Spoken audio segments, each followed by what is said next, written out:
თქვენ უყურებთ მე-9 საათზე ჩვენი მოსმენა ასევე შეგიძლიათ რადიო ცნობზე FM 98 კვლავ ბრუნდებით პროკურატურასთან, სადაც სავარაუდოდ დასრულდა მაღალჩინოსანთან დაკითხვა, რადგან შენობა უკვე დატოვეს ადვოკატებმა, ვინ დააპატიმრეს და ვინ გაათავისუფლეს, როგორია სტატუს-კვო ამ დროისთვის, გურამ როგვავა მოგვაწვდის ბოლო ცნობებს პროკურატურიდან, გურამ ხომ არ დააპატიმრეს და ხომ არ გაიზარდა დაპატიმრებულთა რიცხვი.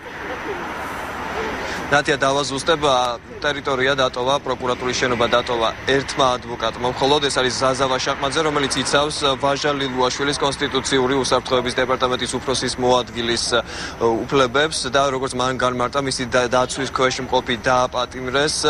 ის წინასწარი დაკავების იზოლატორში ამ წუთებში გადაყავთ მოდულის შენობაში.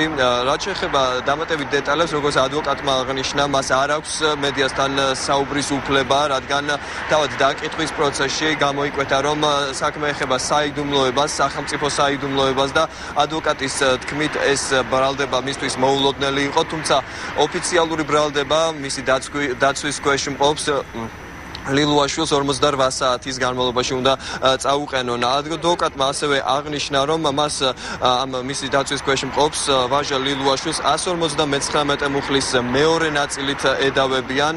რაც შეეხება კიდევ ერთ დაკავებულს, ეს არის შოთა ხიზანიშვილი, მას 333 მუხლით აქვს ბრალდება და ის უკვე გადაყვანილია მოდულის შენობაში. ასევე კიდევ ერთხელ დავაზუსტებ ინფორმაციას, რომ ზურაბ კოტარიას დაკავების შესახებ ინფორმაცია არ დასტურდება, თუმცა მისი ადვოკატი ამ დრომდე რჩება პროკურატურის შენობაში და ჩვენ მის გამოსვლასაც დაველოდებით.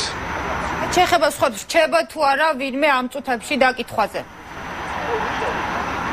დიახ, ამ წუთებში ჩვენი ინფორმაციით დაკითხვაზე რჩება სწორედ ზურაბ კოტარია და ასევე რჩება დავით ლაღაძე და ამ ორი ადამიანის შესახებ ინფორმაციებს ჩვენ ამ დროისთვის ველოდებით და ალბათ ამ დროისთვის უკვე რამდენიმე წუთში ადვოკატები დატოვებენ ტერიტორიას, რადგან როგორც უკვე გამოსულმა ადვოკატმა ზაზა ვაშაყმაძემ განაცხადა, რამდენიმე დაკავებულის გადაყვანა მოდულში უკვე მოხდა და დაკითხვის პროცესიც ასევე დასასრულს უახლოვდება.